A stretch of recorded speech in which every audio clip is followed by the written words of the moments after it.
Good morning, good afternoon, and good evening. That should cover all the time zones. I'm Amos Knoll, and this is my podcast on YouTube. Welcome to my world. Today, my guest is Peter Ticktin.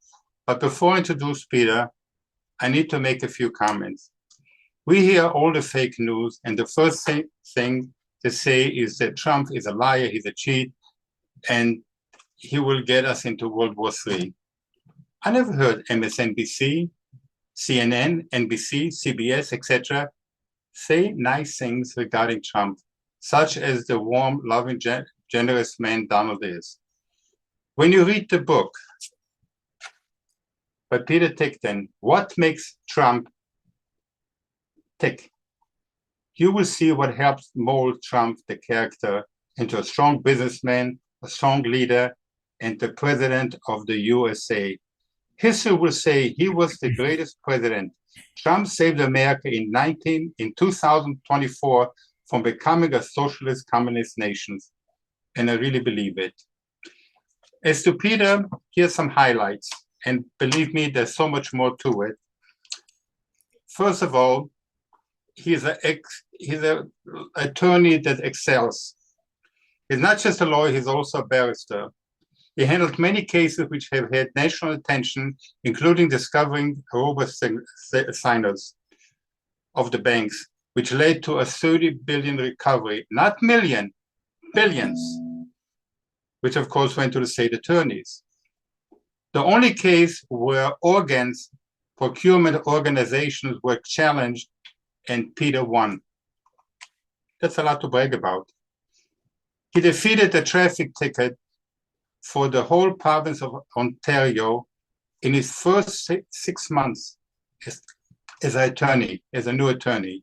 That's some accomplishment. He was the leader in the field of protecting those infected with HIV. Today, it doesn't sound like a big deal, but in the 70s, 80s, it was all over. People were dying left and right. And he was really helping people. He was a stance champion for justice and the right cause, including fighting Hillary Clinton for President Trump to fight Meghan Markle for the sister Samantha. Those are just brief outlines. But Peter, now I have some questions for you. Why did you write the book? Oh, wow. What makes Trump tick? You know, there really were nobody was coming up from his past and saying that they knew him when he was younger and what kind of a person he was. So there was a bit of a void there that I just needed to fill. So, I mean, he was just an incredible person in our school, New York Military Academy. He was my captain in our senior year. We were in the same company. He appointed me to be the platoon sergeant of the first platoon. And basically I helped run the company that year. And I joke with people, I say I ran his first company for him, Company A. And so I wanted people to know what made him what he is, because New York Military Academy certainly had a big part in it. And secondly, I wanted people to understand that this is a guy that was exceptional. I mean, where other captains of other companies could be brutal in many ways and ran their companies where you were afraid to not be on time where you needed to be, or you were afraid to be have a little bit of dirt on you or whatever. I mean, we wore white. It was crazy. We wore this white webbing in our dress uniforms on Sundays when we'd have parades. And we have these brass plates that we had to put on them, but the brass plates, you had to make sure they shined with brasso, which makes this black stuff, a black liquid basically as you're shining it. And then if any of that black should get on the white webbing, well, then of course you fail your inspection. We never failed an inspection in the whole year. And the reason we never did is because Donald had our respect. We knew he had our backs. He was a great guy to get along with, wonderful to be on the same team in sports with, whether it was intramural where our company was fighting other companies or whether it was varsity. because I was on the soccer team with him, and I got to tell you, just a wonderful person to be with. And he always had your back. So it wasn't as though anybody needed to perform because they were afraid of him. People were performing because they liked him. They respected him, and more than anything, they just didn't want to disappoint a person like that. So they respected him. See, Yeah. sadly today, the average person, when you watch news, you only hear the bad things. That's all you really hear. And I found people like Trump many times, they have an outside image, business people, and yet inside they're like pussycats. And he reminds me of that. He can be very rough, doesn't take crap, but inside he's very soft. And that shows with his family, the way he raised his kids, his wife, and when you were in school, what other things attracted you guys as two young men to be friends and to keep a friendship like that for many years? And I realize we all change as time, passes, but apparently, you guys are still friends. You know, I think most parents of grown children can tell you that in many ways, even though they see their children for the adults that they are, they still also see them for the children that they were. And when you get to know somebody really well in your teens, and I got to know Donald first when we were 15, the year we spent together, we were both 17. But you get to know them, and you get to understand their essence. Are they the kind of people that cause other people problems? Are they the kind of people that are problem solvers? Just exactly how does this work? Especially when you're in a school like New York Military Academy, because that was we were there all the time. I mean, it's not as though we could just walk off campus and go have dinner someplace else. You're there every day, every night, constantly, except for 5 days at Thanksgiving, I think 10 days at Christmas, and 7 days at Easter, which we called Easter, by the way. We didn't call it spring break. But the fact is that, and we came from a rougher world. We were both born within a year, within the first year after World War II. And so we still had to experience air raid drills and sirens going off, getting under your desks in school, getting under your dashboards in your car. Everybody stopped. And it wasn't the kind of world where those who wanted to cooperate stopped and those that didn't want to cooperate, they just kept driving. No. Everybody stopped. There was no question that you had to obey the rules and deal with what, an air raid drill was an air raid drill. You had to do what you had to do. There was no dissent because we're coming out of a wartime mentality, a mentality where it's completely different than, it's the other side of the world from woke. It's I remember that because when I was living in New York, I came to the US when I was in 1954. I was 10 years old, and I remember in class we had to go under the desk. So I know what you're talking about. A new generation has no idea about it. It's sad, It's good in one way, and I hope they never have to. But unfortunately, it creates other problems. Amos, in that regard, I want to just tell you, we're already at war. Most people don't know it. I agree. We have been attacked with a virus, and you might say, "Oh, well, that's a virus," but you have to look at what happened. We can't say that China intentionally made this virus and intentionally released it. So let's just pretend for a minute that part of it was an accident. Right. It's what they did next that absolutely indicts them. They are guilty of invading the United States and causing us harm, because they stopped all air traffic to Beijing and the other major cities of China. They stopped it. Why did they stop it? Because they knew that they would be infecting those people and causing harm. So with that knowledge that they would be infecting people and causing harm if they allowed them to fly to Beijing, they allowed and encouraged flights to Western Europe and the United States. So what they had was basically a biological armed attack to the United States. And they're not saying it, They're very clever. Oh, well, it escaped. They're not even cooperating in any way to let us know. The other questions as to whether it was actually intentionally released. But, the fact of the matter is they don't need to go that far. We already know that they're guilty. We know they're guilty of not stopping the people that are sending fentanyl into the United States. We know. What better way to kill the young population, about 100,000 a year? They say 70, 100. I don't know who to believe, but we're killing so many. It's not 100,000. Those people, those kids, besides hurting the family, they would have their own family. The grandparents are missing grandchildren. You're talking about hundreds of thousands of people from that, and for year after year. So the drug is actually made in China. So they give it to the cartels, but China is responsible. I know if Trump would be in charge right now, he would tell them, hey, you stop it right now, or here's what we're going to do. But most politicians don't have the, what's a nice word instead of saying the balls?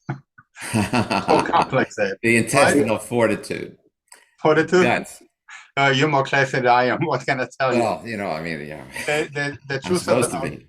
The truth of the matter is, it just shows that any country is only as good as its leader and the people behind him.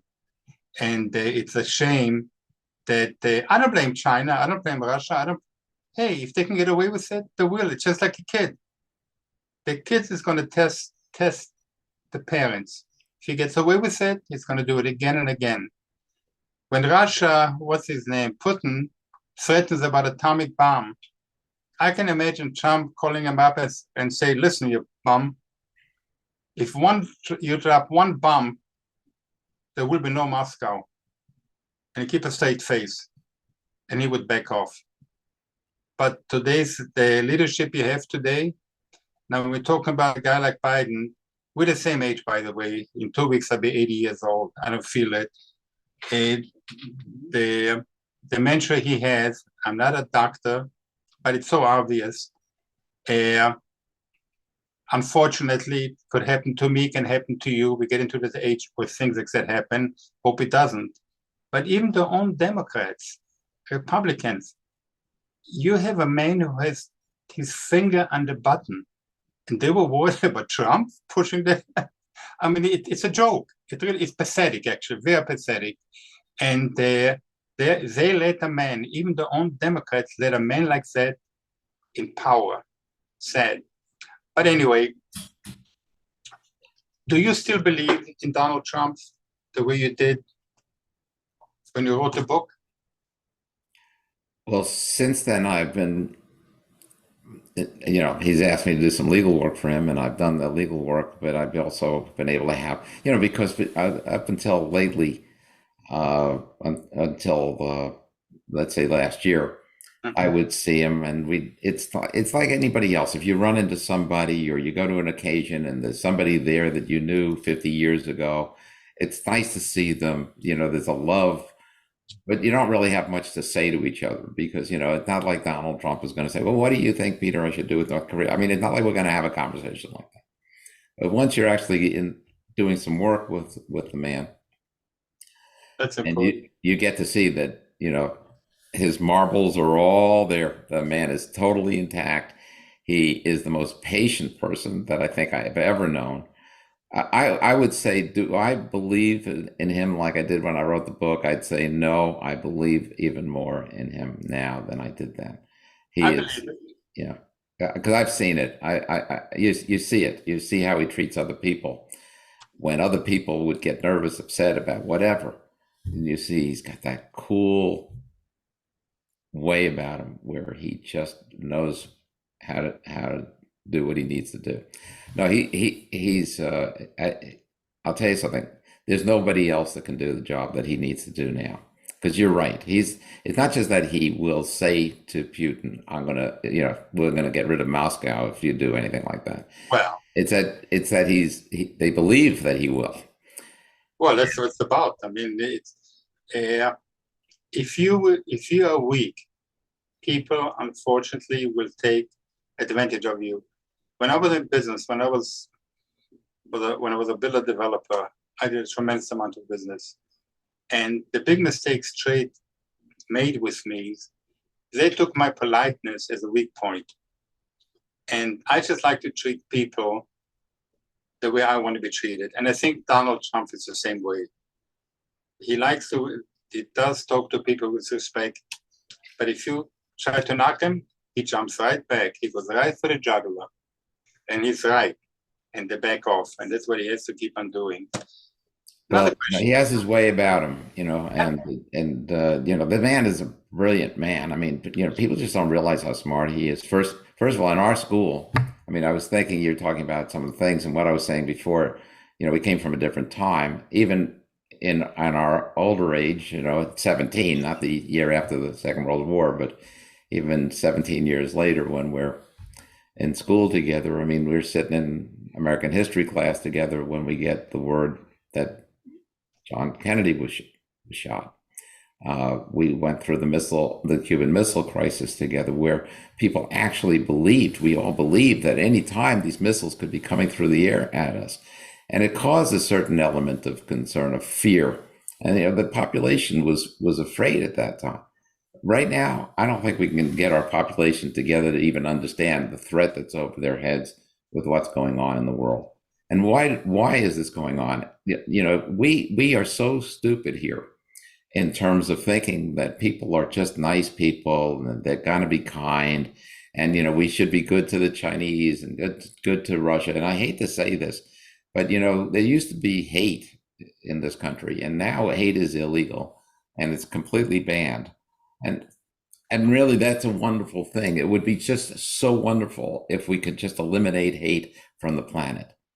But when 2/3 of the planet, or 95% of the planet, because we're only 4% of the planet in terms of population, but if the great majority of the population isn't on board with that, and they have hate, they're able to do things like what Putin is able to do in terms of sending missiles and bombs over to the Ukraine, not caring about the children in those buildings, not caring about the elderly people in those buildings, not caring at all about what the ramifications of doing that are, and murdering people basically under the name of war.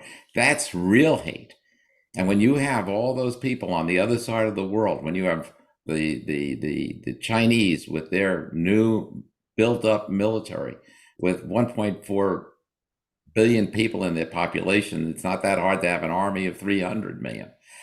So when you've got these people with that kind of mentality, not our educated, relaxed, go to school, make sure there's a safety zone, just so you don't have to hear anything that might upset you, So, if they are not like us, then we're sitting ducks for these people. And I hope our military doesn't go too woke, because you got to have some hate. And I know that this is going to be controversial and people are going to dislike me for saying it. But in the Second World War, we wouldn't have won that war if we didn't have hate in our hearts for the Japanese and for the Germans, because something, it's hard to kill somebody when you don't hate them. And so they were called derogatory names. They were, you'd want to spit after you said their name. You had this built in.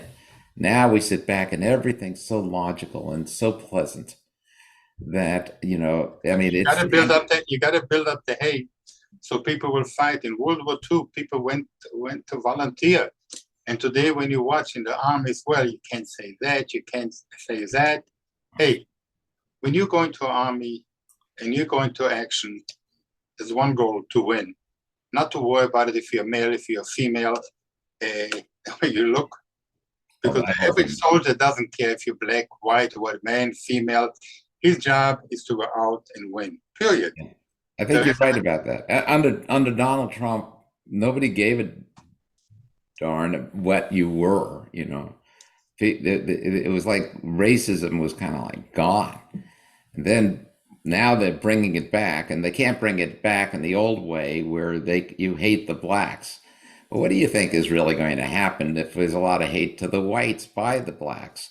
Do you really think that the whites are not going to start to reciprocate? Of course. You think this whole thing's going to fall apart with this whole idea? As long as you take one group and hold them down, then you're doing the same thing that has gone on over and over again in different societies.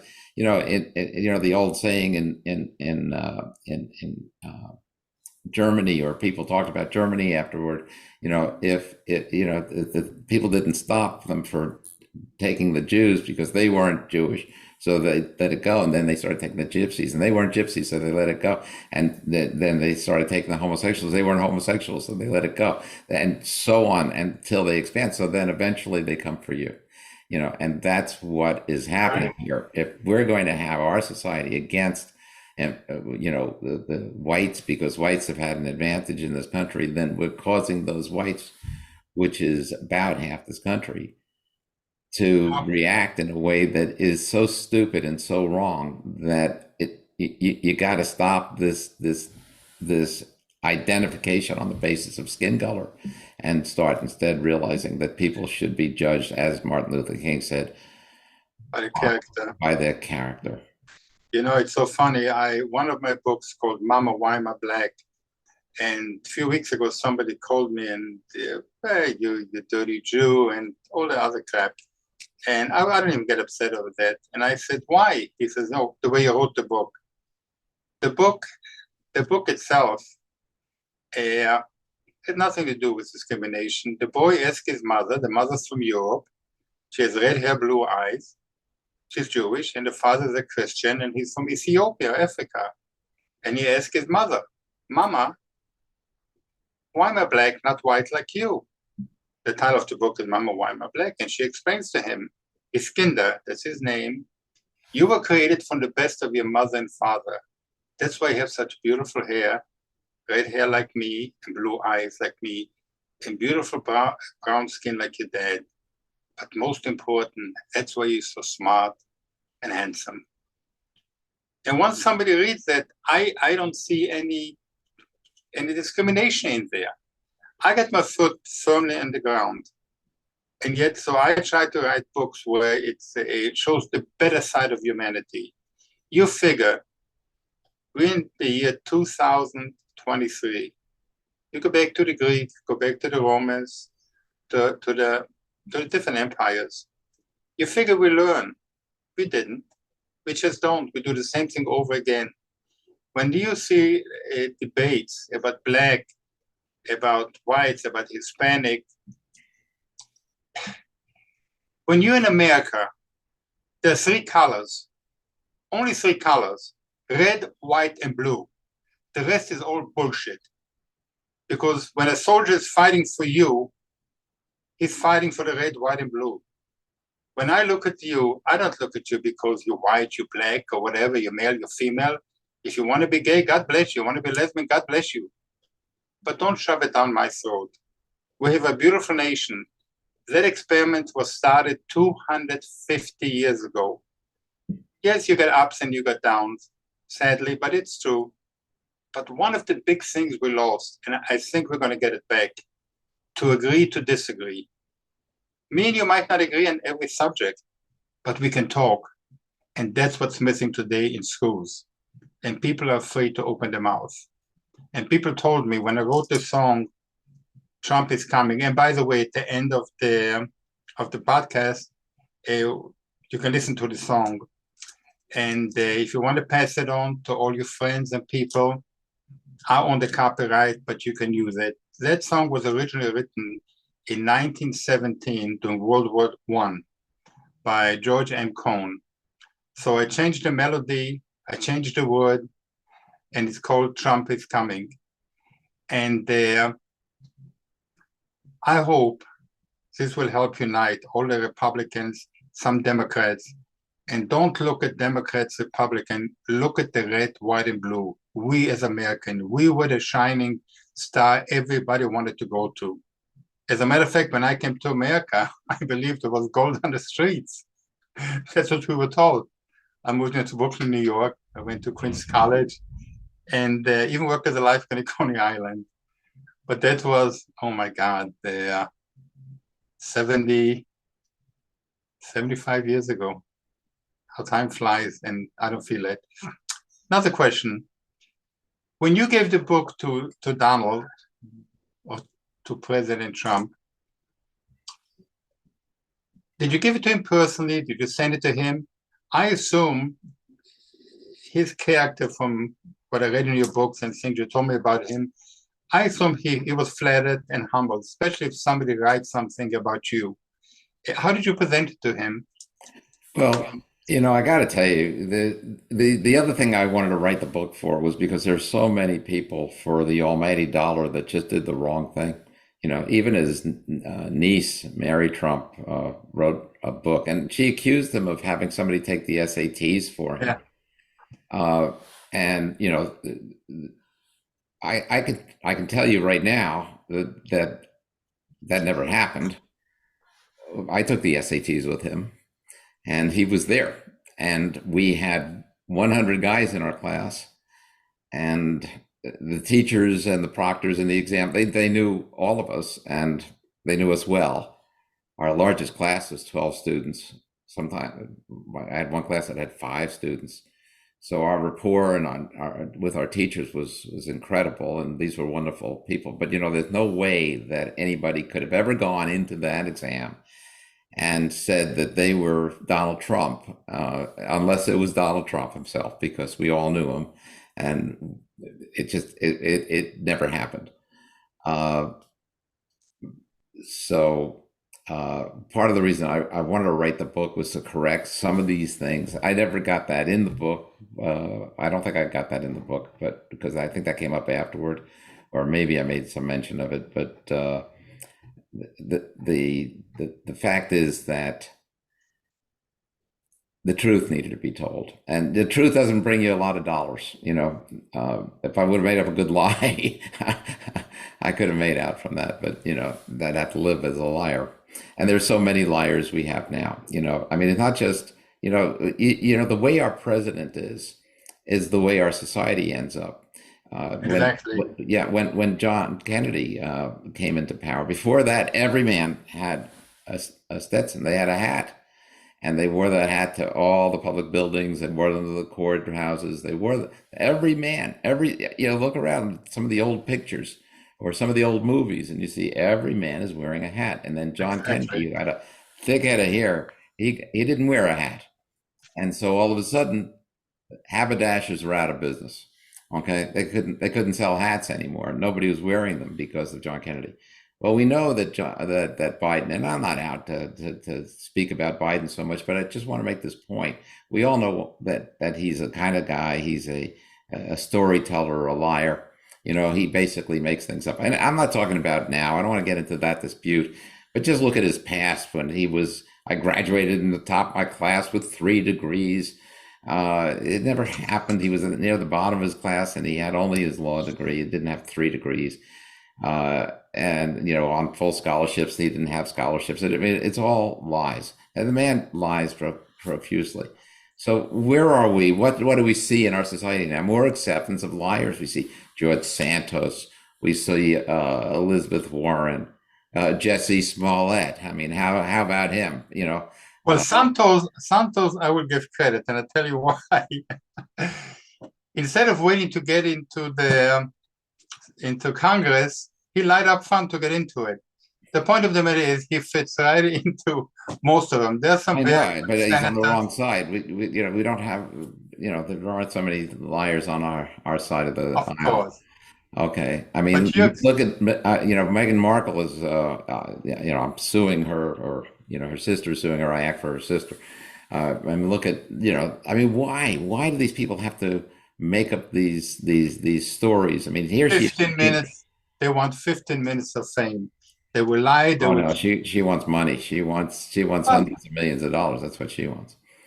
Look, when you watch the news today, and I'm not talking about somebody like me or you or people like us, adults, you look at the kids. How does the kid know when you watch NBC, Newsmax, or some of the different channels?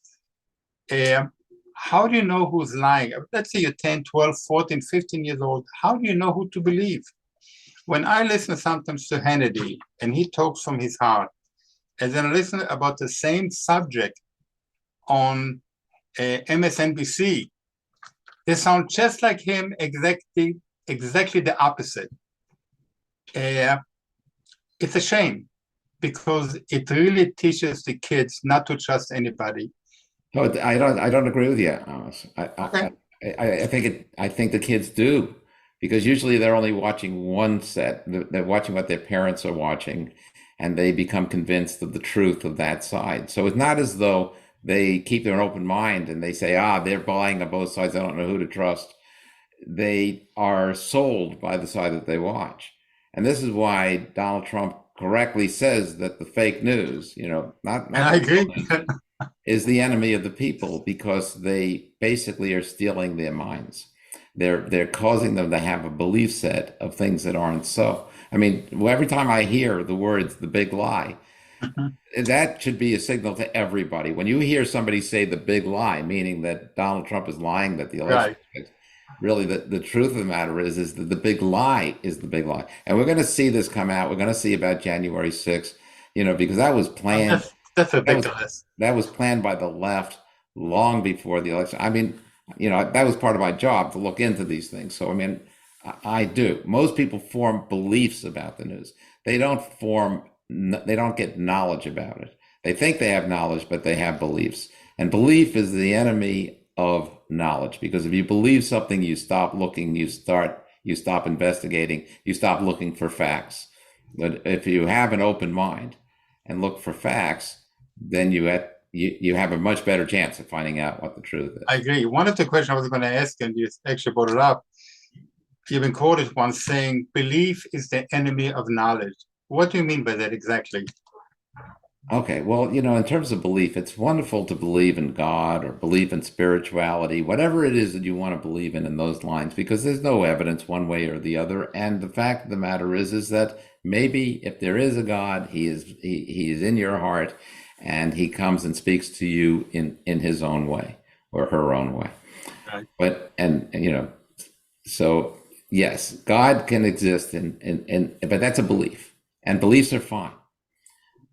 But when it comes to facts, whether salt is bad for you or good for you, if you like a lot of salt for your dinner, the science basically knows now that it causes atherosclerosis, and it's not a very good idea to have a high salt diet. So that's a fact. If somebody comes along and says, oh, salt is good for you and so on, and you start believing that person, then you're believing in facts. You're not learning what the truth is. And the truth, really, I'm a lawyer. I deal with evidence. I'm a Yeah. scientist. I deal with evidence. So it's the Unfortunately, as same an thing. attorney, Yeah, you Peter, can prove things to be true, and Peter, then we- you know the facts. Peter, So we're running out of knowledge, town. knowing, is different than believing. Peter, we're running out of time. I would love to talk to you for hours, especially I love politics, even so my books are not politically. But I want to recommend to all my friends and my viewers, and read the book, because it's going to show one thing: Trump, the person, not the politician, Trump, the person.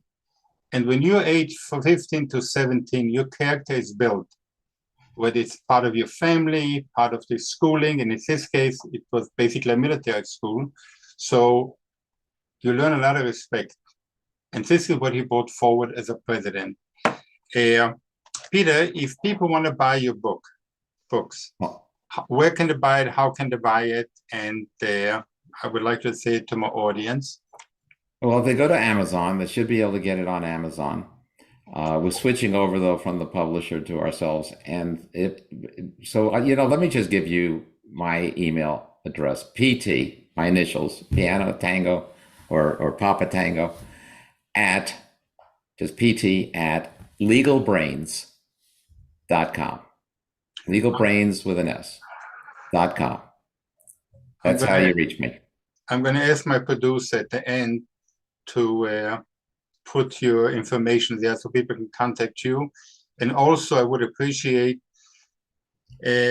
for everybody to subscribe to my new YouTube channel called youtube.com/at Amos Knoll Publishing Inc. Deborah, I would appreciate if you can edit in it. And if you want to look me up, also you can go to www.knoll,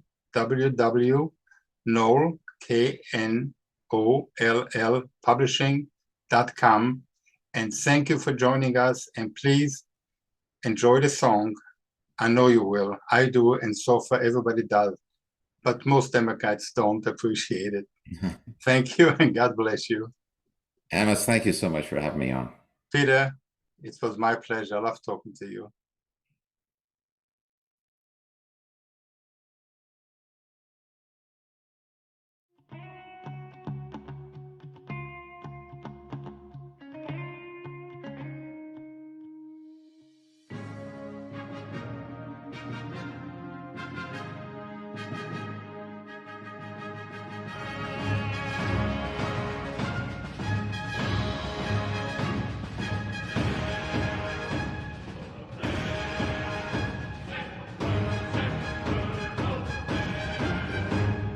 Donald, get your flag, get your flag, get your flag. Take it on the run, on the run, on the run. Hear them calling you and me. Every sign of liberty. Hurry right away, no delay, go today. Make your daddy glad to have had such a lad. Tell your sweetheart not to pine, to be proud her boy's in line. Over there in the White House, send the word over there. That Trump is coming, they are coming. The drums trumping everywhere. So prepare, say a prayer. Send the word to beware. We'll be old, we're coming over, and we won't come back till Trump is over there.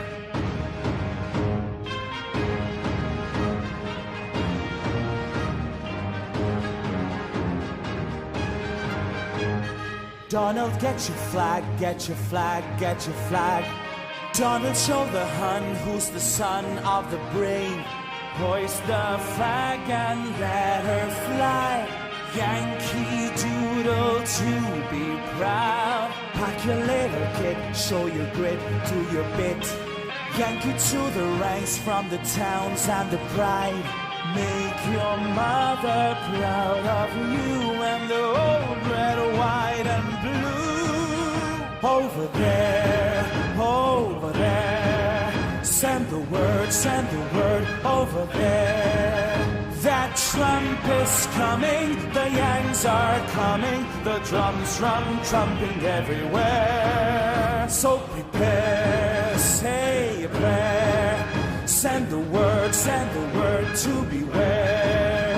We'll be old, we're coming over, and we won't come back till Trump is in again.